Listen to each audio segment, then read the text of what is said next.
program for graduate studies at Charles Darwin University.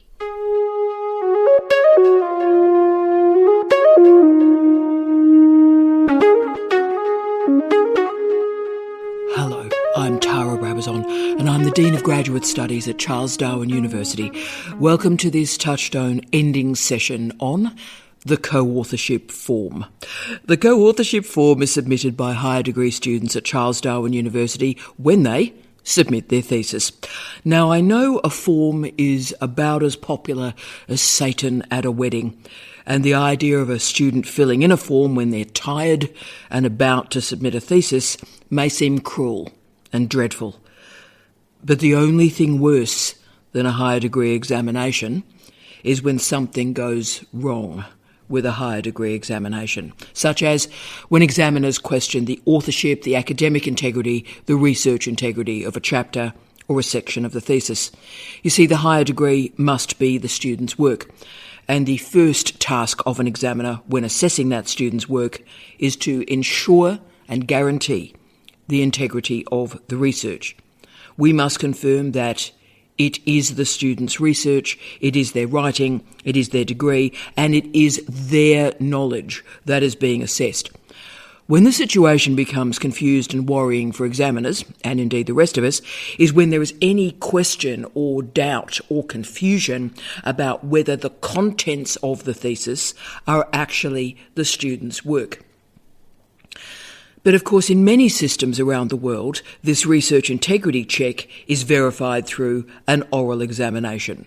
Students are questioned directly on the form and content of their thesis. They're questioned directly on the methodology and epistemology and ontology of their thesis. But in many Australian universities, still most Australian universities, there is no oral examination. So the examiners have to take the thesis on trust. They must trust that the contents of the thesis were created by the student. The added complexity emerges when the thesis includes co-authored publications. Now, we all know this. If an article is co-authored, by definition, we did not write it all. And in some cases, we didn't write most of it. If we wrote it completely, then we would be the sole author. But when students place co-authored publications into a thesis, the examiner quite rightly asks, who wrote this? How do I know that this is the student's work? How can I confirm research integrity? Through my career as Dean, through much of the last 10 years, I've seen plenty of examiners return a thesis to the university, and they've returned it because they cannot confirm that it is the student's work. So they return the thesis unassessed. The other scenario is even more troubling. The examiners action a research integrity policy because the standard of the writing in research in one of the published articles is so much higher, so much lower, or different to the rest of the thesis. Through this proxy, examiners are suggesting that different people wrote this thesis. So, how do we ensure that there is full transparency, rigour, clarity and precision, and that is delivered to the examiners? The examiners have the information they need to confirm authorship over the entire thesis. The answer to my question there is the co-authorship form for higher degree examinations. This form is in alignment with the Australian Code for the Responsible Conduct of Research, and it takes its language from the 2018 Code, while also noting the subsequent guides for authorship and supervision published in 2019.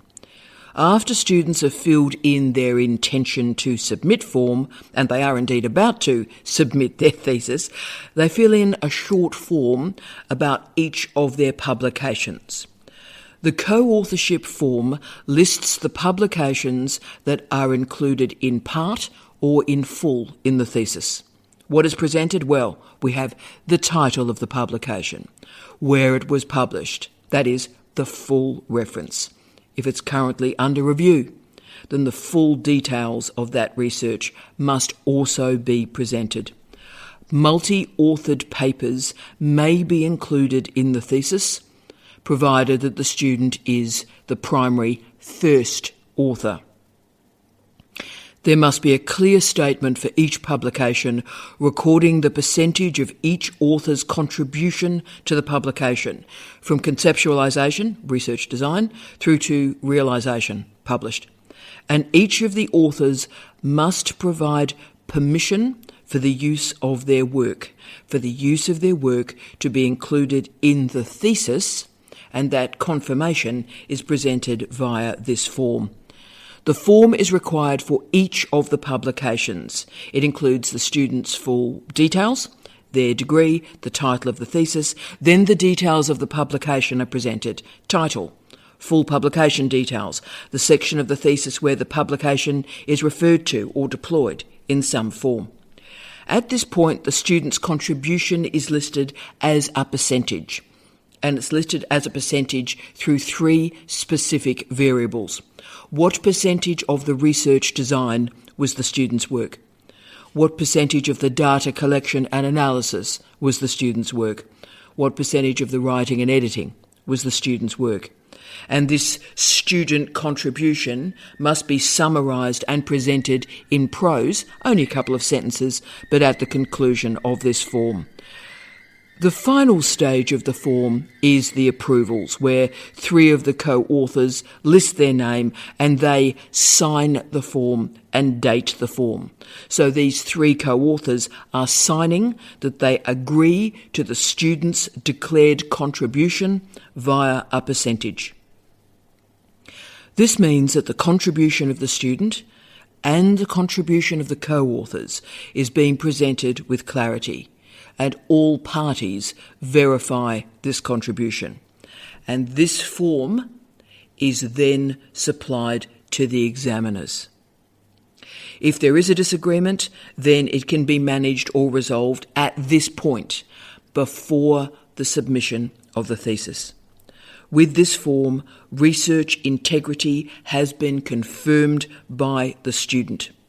It has been confirmed by co-authors, and it's been confirmed by the supervisor. And this work can now be assessed with absolute full transparency by the examiner. Thank you so much for your time.